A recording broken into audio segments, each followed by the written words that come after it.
உலகத் தமிழர்கள் அனைவருக்கும் வணக்கம். நான் சிவா. நாம் தமிழர் அமெரிக்கா சார்பாக வருகின்ற 2026 சட்டமன்ற தேர்தல் நாம் தமிழர் வேட்பாளர்களை நாம் நேர்காணல் எடுத்து வருகின்றோம். அந்த வகையில் இன்று நம்முடன் சிதம்பரம் சட்டமன்ற தொகுதி வேட்பாளரும் ஆய்வியல் நிறைஞர் பட்டதாரியுமான சே. தமிழ் அவர்களை நேர்காணல் எடுக்கின்றோம். வணக்கம். தேர்தல் நேரத்தில் எங்களுக்கு நேரம் பகிர்ந்தமைக்கு நன்றி. வணக்கம் தமிழ். நாம் கேள்விக்குள் போகலாம். உலகத் தமிழர்களுக்கு உங்களை அறிமுகம் செய்து கொள்ளுங்கள். அத்துடன் நாம் தமிழரில் உங்களுடைய பயணம் எப்படி தொடங்கியது, 2026 வரை எப்படி போகிறது, அதை பற்றி ஒரு சுருக்கமான இன்ட்ரோடக்ஷன் கொடுங்க. உலக தமிழ் சொந்தங்கள் அனைவருக்கும் வணக்கம். என்னுடைய பெயர் தமிழ். நான் முதுகலை தமிழ், முதுகலை பொருளாதாரம், முதுகலை பொருளாதாரத்தில் ஆய்வுகள் நிறைய பட்டங்கள் பெற்றுள்ளேன்.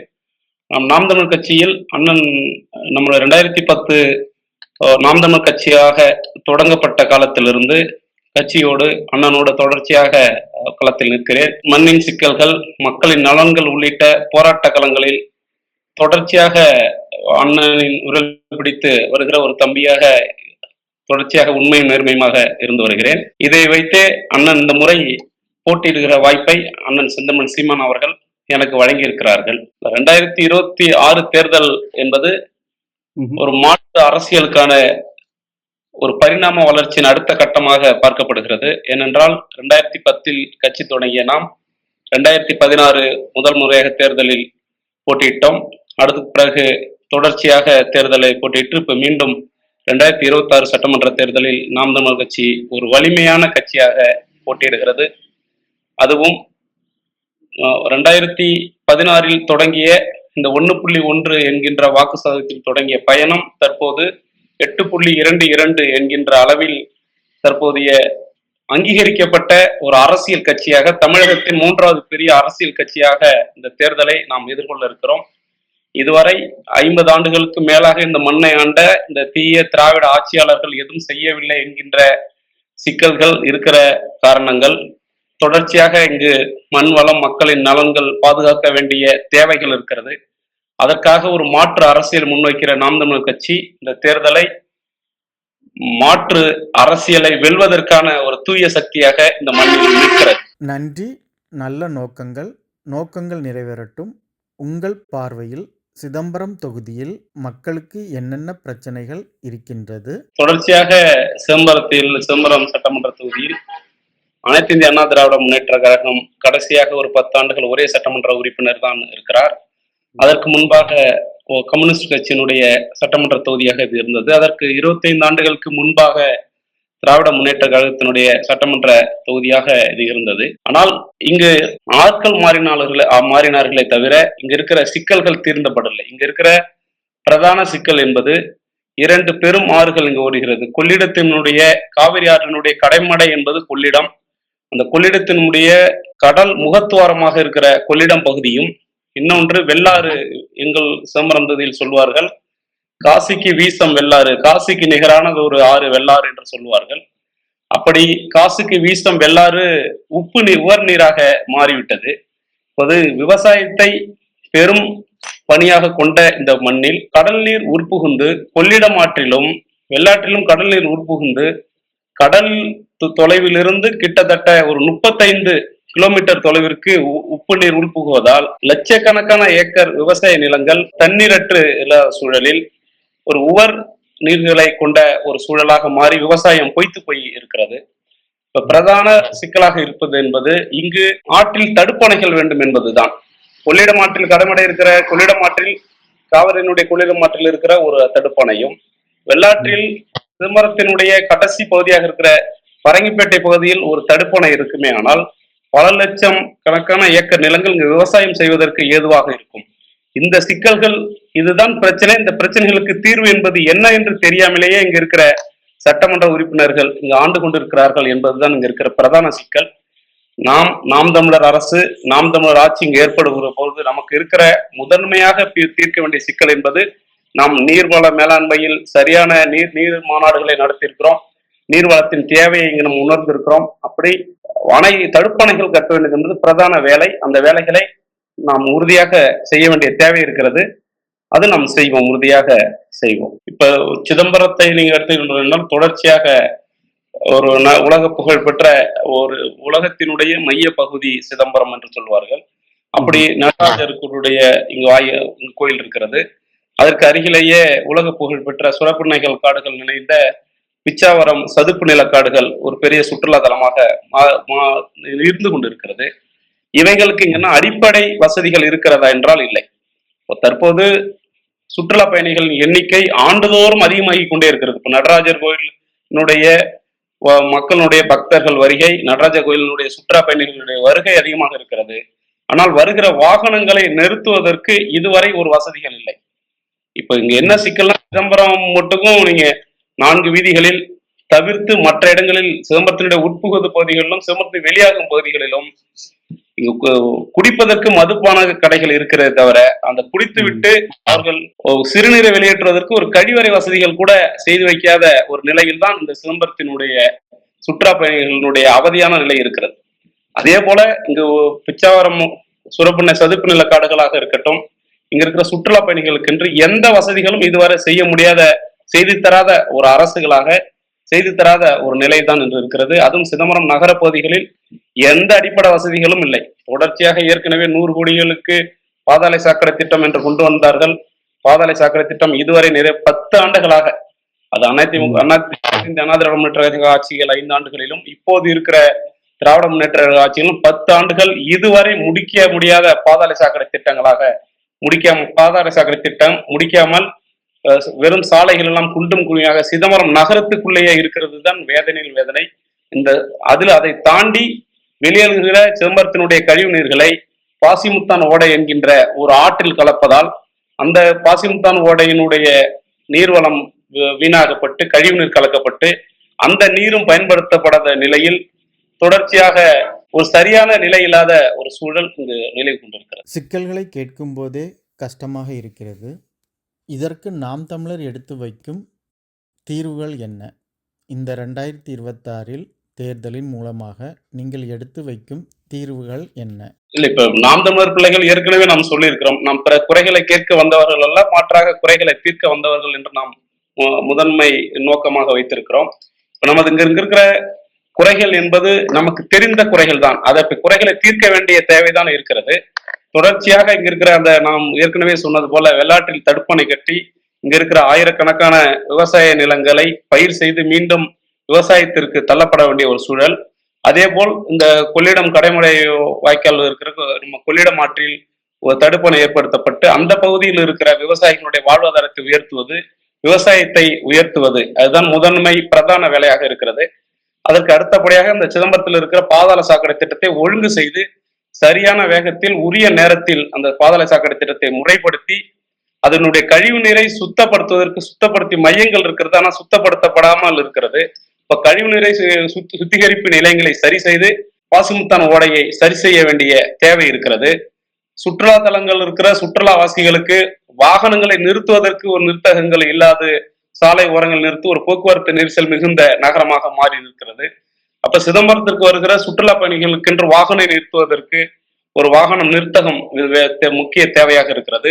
சுற்றுலா பயணிகளுக்கு இருக்கிற அடிப்படை பிரச்சனைகளாக இருக்கிற இந்த கழிவறை பிரச்சனைகளை தீர்க்க வேண்டிய அடிப்படை பிரச்சனையே இங்கு தவறாகத்தான் இருக்கிறது. அவர்களுக்கு தேவையான இந்த கழிவறை உண்டு உறைவிட வசதிகளை தேர்வு செய்து கொடுப்பது. அதே போல் இந்த பிச்சாவரம் சுரபுன்னை காடுகள் இருக்கிற சதுப்பு நில காடுகளை உலகத்திற்கு தயார் செய்து ஒரு இருக்கிற அங்கு அந்த படகு குழமம் இப்ப இருக்கிற அங்க அந்த போட் ஹவுஸ் என்பது ரொம்ப குறைவான வசதிகளோடு இருக்கிறது. அவர்களுக்கான ஒரு சரியான வசதிகளை ஏற்படுத்தி அங்கு ஏராளமான வெளிநாட்டு சுற்றுலா பயணிகள் இங்கு வந்து கொண்டிருக்கிறார்கள். பிச்சாவரம் சதுப்பு நில காடுகளை தேடி அவர்களை பிச்சாவரம் சதுப்பு நில காடுகளை பிச்சாவரத்தை உலகத்தரத்திற்கு ஒரு சுற்றுலா மையமாக மாற்ற வேண்டிய தேவைகளையும் பணிகளையும் நாம் செய்ய வேண்டி இருக்கிறது. இது போக இங்க இருக்கிற நமது நிறைய கடல் விவசாயம் செய்யக்கூடிய மீனவர்கள் அதிகமாக வசிக்கிற ஒரு தொகுதியாக இந்த தொகுதி இருக்கிறது. அப்போது இந்த கடலோடிகளுக்கான அடிப்படை வசதிகள் எதுவும் செய்ய முடியாமல் அவர்கள் தொடர்ச்சியாக இந்த தூண்டில் முள் வளைவு என்கின்ற ஒரு திட்டத்தை கேட்டுக்கொண்டிருக்கிறார்கள். ஆனால் அவர்களுக்கு அந்த திட்டங்களை தராமல் அருவாமூக்கு என்கின்ற ஒரு திட்டத்தை கொண்டு வந்து அந்த கடலோடிகளுடைய வாழ்க்கைகளிலும் விளையாடி கொண்டிருக்கிறது இந்த திமுக அரசும், இதற்கு முன்பு இருந்த அனைத்து இந்திய அண்ணா திராவிட முன்னேற்ற கழக அரசும். அப்போ அவர்களுக்கான ஒரு தீர்வை முன்வைக்க வேண்டிய பொறுப்பும் கடமையும் நாம் தமிழர் கட்சியினுடைய பிள்ளைகள் நம்மளுடைய கைகள் இருக்கிறது. இந்த பிரச்சனைகளை தீர்க்க வேண்டிய வேலையை நாம் உறுதியாக செய்வோம். வாழ்த்துக்கள். 2021 தேர்தலுக்கும் வருகின்ற 2026 தேர்தலுக்கும் மக்களிடம் நாம் தமிழர் பற்றிய வரவேற்பு எப்படி இருக்கிறது? இப்ப 2016 தேர்தல்கள்ல நாம் பெரும் அளவுல நம்ம வாக்குகளை பெற்றோம்.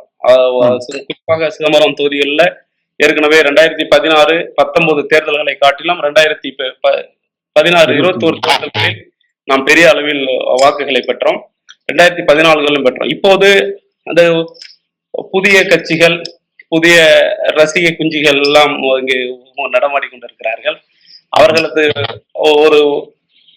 ஒரு பிம்பத்தை உருவாக்கி கொண்டிருக்கிறார்கள். நாம் தமிழரை விட புதிய கட்சிகள் அதிக வாக்குகள் பெறப்போகிறது அப்படின்ற சூழல் இருந்தது. அப்படி ஒரு பிம்பத்தை உருவாக்கி கொண்டு அனைவரும் பேசிக் கொண்டிருக்கிற காலத்தில் அண்ணன் சந்தமன் சீமான் அவர்கள் மாற்றத்தை விரும்பும் மக்களின் மாநாடு என்கின்ற பெரிய மாநாட்டை நடத்தி காட்டிய பின்பு என்னிடம் குறிப்பாக இந்த வேட்பாளராக போட்டியிடுகிறேன் என தெரிந்து என்னிடம் பேசிய 50க்கும் 100க்கும் மேற்பட்ட பொதுமக்கள் நம்மளிடம் பேசியது, நீங்கள் இதே வேகத்தில் வேலை செய்யுங்கள், வென்று விடுவீர்கள் என்கின்ற நம்பிக்கையை நம்மளிடத்துல கொடுத்தார்கள். ஏனென்றால் விஜய்க்கு கூடுகிற கூட்டம் தத்துவ கூட்டம் அல்ல, அவர்கள் வெறும் ரசிக கூட்டமாக இருக்கிறது. இந்த மண்ணில் தனித்து போட்டியிட்டு இத்தனை வாக்குகள் சதவீதம் இருக்கிறது, ஒரு அங்கீகரிக்கப்பட்ட கட்சியாக மாறி நிற்கிறீர்கள், இன்னும் கொஞ்சம் தூரம் கொஞ்சம் வேகமாக விரைந்து வேலை செய்யுங்கள், உறுதியாக வெல்வதற்கான அனைத்து வாய்ப்புகளும் இருக்கின்ற என்ற ஒரு பெரிய நம்பிக்கையை நம்மளிடத்தில் கொடுத்து கொண்டிருக்கிறார்கள். அதற்கான வேலை திட்டங்களும் நாம் உறுதியாக செய்து கொண்டிருக்கிறோம். வெல்வதற்கான முழு வேலைகளையும் உறுதியாக நாம் செய்வோம். மக்களிடத்தில் பெரிய வரவேற்பும் இந்த மாநாட்டுக்கு பிறகான ஒரு பெரிய மாற்றமும் ஏற்படுத்தியிருக்கிறது நம் கண்முன்னே பார்க்க முடிகிறது. மிக்க மகிழ்ச்சி. சிதம்பரம் மக்கள் நாம் தமிழருக்கு ஏன் வாக்களிக்க வேண்டும் இந்த தேர்தலில்? சிதம்பரம் மக்கள் இங்க தொடர்ச்சியாக இங்க மண்வளம் பாதிக்கப்பட்டு ஏற்கனவே இங்கு கடல் வளம் பெரிய அளவில் சிதம்பரம் தொகுதியில் இருக்கிறது. கடல் வளம் பாதிக்கப்பட்டதற்கு இங்க சிப்காட் என்கின்ற பெரிய நிறுவனங்களை கொண்டு வந்து சைமான் என்கின்ற south India mill owner association என்கின்ற பெயரில் ஜவுளி பூங்காக்கள் என்கின்ற பெயரில் கொண்டு வந்து ஏற்கனவே கடல் வளங்களை அழிப்பதற்கான திட்டங்களை ஏற்கனவே இந்த திராவிட மாடல் அரசுகளும் அதற்கு முன்னிருந்த அனைத்து இந்திய அண்ணா திராவிட முன்னேற்ற கழக அரசுகளும் செய்துவிட்டன. அதனால் இந்த சிப்காட் தொழிற்சாலைகள் மூலம் வெளியேறுகிற கழிவு நீர் கடலில் கலக்கின்ற நிலையில் கடலில் இருக்கிற மீன் வளங்கள் பாதிக்கப்பட்டு அங்கு கடல் நீரும் மாசுபட்டு காற்றும் தூய்மைப்பட்டிருக்கிறது. இப்ப எப்படி இருக்கிறது என்றால் உலகத்தின் குப்பை தொட்டியாக இந்தியா, இந்தியாவினுடைய குப்பை தொட்டியாக தமிழகம், தமிழகத்தினுடைய குப்பை தொட்டியாக இந்த கடலூர் மாவட்டம் மாறி நிற்கிறது. அதற்கு காரணம் என்னவாக இருக்கிறது என்றால் இந்த சிப்காட் தொழிற்சாலை என்கின்ற ஒரு தொழிற்சாலைகளை கொண்டு வந்து நிறுவியிருக்கிறார்கள்.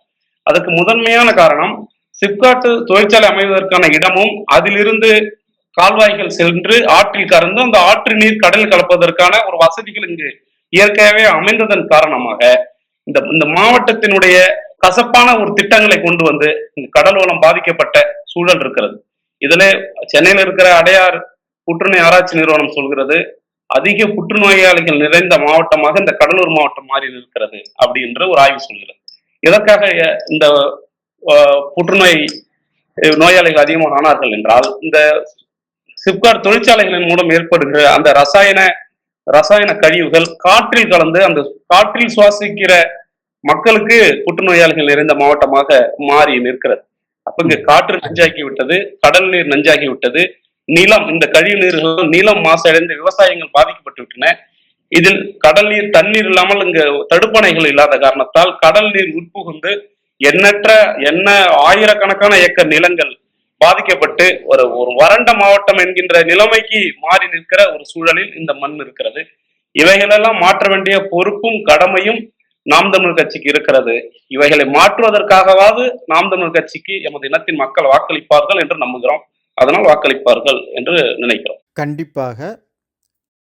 இறுதியாக உலகத் தமிழர்களுக்கு நீங்கள் சொல்ல விரும்புவது? உலக தமிழ் சொந்தங்களுக்கு நாங்கள் சொல்வது, தமிழக மக்கள் அடிமைப்பட்டு இருக்கிற நமது தொப்புள் கொடி உறவுகள் எல்லோருக்குமான விடுதலை என்பது நமது இந்த தமிழகத்தில் இருந்தான் பெற வேண்டிய ஒரு சூழல் இருக்கிறது. தமிழகத்தின் அதிகாரம் ஒரு மானத்தமிழின் கையில் இருக்கிற பொழுது உலக தமிழர்களுக்கான பாதுகாப்பும் தமிழ் தேசிய மக்களுக்கான விடுதலையும் இந்த தமிழக மண்ணில் இருந்தால் தொடங்க இருக்கிறது. அதனால் இந்த நடக்க இருக்கிற இந்த 2026 தேர்தலில் மாற்றத்தை விரும்பும் மக்களின் அனைத்து ஆதரவும் நாம் தமிழர் கட்சிக்கு உறுதியாக வரும் என்கின்ற நம்பிக்கை எங்களிடத்தில் இருக்கிறது. அதற்கான முழு வேலைகளிலும் செய்ய நாங்க தயாராக இருக்கிறோம். இந்த மண்ணில் 2026 படைப்பம் புதிய அரசியல் வரலாறு என்கின்ற ஒரு கொள்கை முழக்கத்தோடு இந்த தேர்தலை எதிர்கொள்கின்றோம். தனித்து போட்டியிடுகிற இந்த நாம் தமிழர் பிள்ளைகளுக்கு நீங்கள் தமிழகத்தில் இருந்தால் இந்த விடுதலை கிடைக்கப் போகிறது, மண்ணின் மக்களினுடைய பாதுகாப்பு உறுதி செய்யப்படுகிறது என்கின்ற முழு நம்பிக்கையோடு இருங்கள். மானத்தமிழ் மக்கள் சிறந்து வாழ்வதற்கு இந்த மண்ணிலிருந்து ஒரு விடுதலை வீரன் நம்மளுடைய அண்ணன் செந்தமிழ் சீமான் அவர்கள் தமிழகத்தில் அரேனை ஏறுகிற பொழுது இந்த மாற்று அரசியல், பாதுகாப்பற்று இருக்கிற தமிழ் தேசிய இன மக்களினுடைய விடுதலை, இந்த மண்ணின் மக்களுக்கான பாதுகாப்பு, உலக தமிழர்களுக்கான பாதுகாப்பாக இருக்கும். அண்ணனுக்கும் இந்த நாம் தமிழ் கட்சிக்கும் உலக தமிழ் சொந்தங்கள் உறுதுணையாக இருந்து இந்த வெற்றியை உறுதியாக செய்வதற்கு துணை நிற்குமாறு உங்களை அன்போடு வேண்டுகிறேன். கண்டிப்பாக உங்கள் பணிக்கு இடையிலே எங்களுக்கு நேரம் ஒதுக்கியதற்கு நன்றி.